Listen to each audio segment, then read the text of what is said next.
ഇന്നത്തെ നമ്മുടെ lesson can and be able to. ഇത് രണ്ടും തമ്മിൽ എന്താണ് വ്യത്യാസം എന്നാണ് നമ്മൾ ഇന്ന് പഠിക്കാൻ പോകുന്നത്. ഇത് രണ്ടിൻ്റെയും മീനിങ് ഒന്ന് തന്നെയാണ്. പിന്നെ ഇത് ഉപയോഗിക്കുന്നത് എബിലിറ്റി, നമ്മുടെ കഴിവ്, നമ്മുടെ സ്കിൽ അല്ലെങ്കിൽ പവർ, കഴിവ് കാണിക്കാനാണ്. ഇനി എന്താണ് ഇത് രണ്ടും തമ്മിലുള്ള വ്യത്യാസം എന്ന് നമുക്ക് നോക്കാം. ക്യാൻ യൂസ് ചെയ്യുന്നത് ജനറൽ എബിലിറ്റി കാണിക്കാനാണ്. അതേസമയം ബി ഏബിൾ ടു യൂസ് ചെയ്യുന്നത് സ്പെസിഫിക് ആയിട്ടുള്ള എബിലിറ്റി കാണിക്കാനാണ്. എന്താണ് ഈ ജനറൽ എബിലിറ്റി അല്ലെങ്കിൽ സ്പെസിഫിക് എബിലിറ്റി എന്ന് പറയുന്നത്? ജനറൽ ആയിട്ടുള്ള എബിലിറ്റി എന്ന് പറയുന്നത്, ഇപ്പോൾ ഐ ക്യാൻ സ്വിം എന്ന് പറയുമ്പോൾ എനിക്ക് നീന്താൻ കഴിയും. സ്വിം എന്നാൽ നീന്തുക. അപ്പോൾ ഐ ക്യാൻ സ്വിം എന്ന് പറഞ്ഞാൽ എനിക്ക് നീന്താൻ കഴിയും, അല്ലേ? ഇവിടെ നീന്തുന്നതിന് ഏത് ദിവസം ആണെന്ന് ഇല്ല, ഏത് സ്ഥലം ആണെന്ന് ഇല്ല. എവിടെയായാലും, ഒരു സ്വിമ്മിംഗ് പൂളിലായാലും ഒരു പുഴയിലായാലും കുളത്തിലായാലും എവിടെയായാലും എനിക്ക് നീന്താൻ കഴിയും. At any time, anywhere. അതിനാണ് ജനറൽ ആയിട്ടുള്ള എബിലിറ്റി എന്ന് പറയുന്നത്. അപ്പോൾ ഐ ക്യാൻ സ്വിം എന്ന് പറഞ്ഞാൽ എനിക്ക് നീന്താൻ കഴിയും, അത് എൻ്റെ ഒരു കഴിവാണ്. അതേസമയം I am able to swim എന്ന് പറയുന്നത് കുറച്ച് ഒരു വ്യത്യാസമുണ്ട്. ഫോർ എക്സാമ്പിൾ, ഇന്ന് എനിക്ക് സുഖമില്ലാത്തതുകൊണ്ട് എനിക്ക് നീന്താൻ കഴിയില്ല. I am not able to swim today because I am not well. അപ്പോൾ അവിടെ അതായത് നമ്മുടെ ആ എബിലിറ്റിയെ തടസ്സപ്പെടുത്തുന്ന ഒരു ചെറിയ ഒരു റീസൺ ഉണ്ട്, അല്ലേ? അപ്പോൾ അവിടെ നമ്മൾ ഉപയോഗിക്കേണ്ടത് I am not able to swim എന്നാണ്. അവിടെ ഉപയോഗിക്കേണ്ടത് ക്യാൻ അല്ല. I am not able to swim today because I am not well. ഇന്ന് എനിക്ക് നീന്താൻ കഴിയില്ല. കാരണം എന്താ? എനിക്ക് സുഖമില്ലാത്തത് കൊണ്ട്. I was not able to swim yesterday because the swimming pool was closed. ഇന്നലെ എനിക്ക് നീന്താൻ കഴിഞ്ഞില്ല. അതിന് കാരണം എന്താ? സ്വിമ്മിംഗ് പൂൾ ക്ലോസ്ഡ് ആയിരുന്നു. ഇനി അതിൻ്റെ ഒരു ഗ്രാമർ സൈഡ് നോക്കുകയാണെങ്കിൽ ക്യാൻ എന്നത് ഒരു മോഡൽ വേർബ് ആണ്. അതേസമയം ബി ഏബിൾ ടു എന്നത് വേർബ് എക്സ്പ്രഷനാണ്.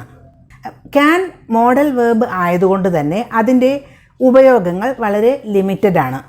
കാരണം അത് പ്രസൻറ്റ് ടെൻസിലും അതുപോലെ ഫ്യൂച്ചർ ടെൻസിലും മാത്രമേ ഉപയോഗിക്കാൻ പറ്റൂ. പക്ഷേ ബി ഏബിൾ ടു അങ്ങനെയല്ല, ഏത് ടെൻസ് വേണമെങ്കിലും ഉപയോഗിക്കാം. ബി എന്ന് പറയുന്നത് നമുക്ക് ടെൻസ് അനുസരിച്ചിട്ടും അതുപോലെ തന്നെ സബ്ജക്റ്റ് അനുസരിച്ചുമൊക്കെ മാറ്റി മാറ്റി ഉപയോഗിക്കാം.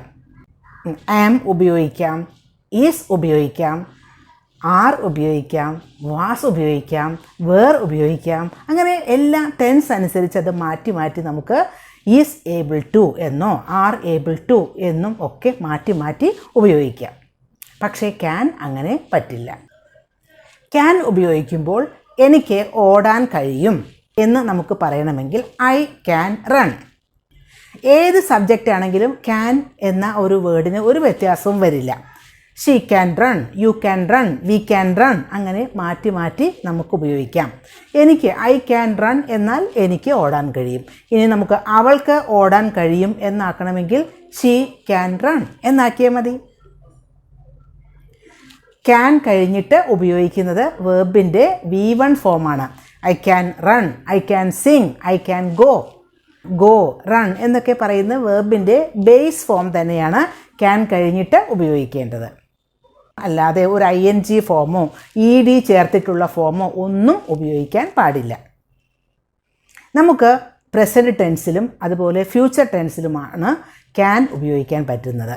ഇപ്പോൾ എനിക്ക് I can help you tomorrow എന്നൊക്കെ പറയില്ലേ? അപ്പോൾ ഫ്യൂച്ചർ ടെൻസിലും അത് തന്നെ ഉപയോഗിക്കാം, ക്യാൻ എന്ന് തന്നെ ഉപയോഗിക്കാം. പക്ഷേ മറ്റുള്ള ടെൻസുകളിലൊന്നും അത് ഉപയോഗിക്കില്ല. ബി ഏബിൾ ടു ആണെങ്കിൽ I am able to walk എന്ന് നമുക്ക് പ്രസൻറ്റ് ടെൻസിൽ ഉപയോഗിക്കാം. എനിക്ക് നടക്കാൻ കഴിയും. ഐ ആം ആണ് ഉപയോഗിച്ചത്, ഐ സബ്ജക്റ്റ് ആയതുകൊണ്ടാണ്. അതേസമയം ഹീ ആണ് സബ്ജക്റ്റ് എങ്കിൽ he is able to walk, she is able to walk. Singular സബ്ജക്റ്റുകളൊക്കെ ആണെങ്കിൽ ഈസ് എന്ന് തന്നെയാണ് പ്രസൻറ്റ് ടെൻസിൽ ഉപയോഗിക്കുന്നത്. അതേസമയം പ്രസൻറ്റ് ടെൻസ് തന്നെ പ്ലൂറൽ സബ്ജക്ട്സ് ഒക്കെ ആണെങ്കിൽ they, are able to walk. അവർക്ക് നടക്കാൻ കഴിയും എന്നായി. The boys are able to walk. ബോയ്സിന് നടക്കാൻ കഴിയും എന്നായി. അപ്പോൾ അവിടെ ആർ ആണ് ഉപയോഗിച്ചത്. അപ്പോൾ ബി ഫോം നമുക്ക് ടെൻസും അതുപോലെ തന്നെ സബ്ജക്റ്റും ഒക്കെ അനുസരിച്ച് മാറ്റി മാറ്റി ഉപയോഗിക്കാം. ഇനി ഫ്യൂച്ചർ ടെൻസിലാണെങ്കിലോ I will be able to, he will be able to, she will be able to അങ്ങനെ ഉപയോഗിക്കാം. പെർഫെക്റ്റ് ടെൻസിൽ നമുക്ക് ഉപയോഗിക്കാം I have been able to, we have been able to, you have been able to, he has been able to, she has been able to അങ്ങനെ. അപ്പോൾ different forms be able ടുവിൻ്റെ കാര്യത്തിൽ സാധിക്കും. പക്ഷേ ക്യാൻ ആവുമ്പോൾ അതൊന്നും പറ്റില്ല. പിന്നെ ബി ഏബിൾ ടു എന്നത് കുറച്ചുകൂടി ക്യാൻ എന്നതിനെ അപേക്ഷിച്ച് കുറച്ചുകൂടി ഫോർമൽ ആണ്. ഫോർമൽ ആയിട്ടുള്ള സിറ്റുവേഷൻസിലാണ് ഉപയോഗിക്കുന്നത്. അതും ഒരു ചെറിയ വ്യത്യാസം തന്നെയാണ്. അപ്പോൾ B able two and can ഇത് രണ്ടും എബിലിറ്റിയെയാണ് കാണിക്കുന്നതെങ്കിലും അത് ഉപയോഗിക്കുമ്പോൾ ചില വ്യത്യാസങ്ങളുണ്ട് എന്ന് മനസ്സിലായല്ലോ.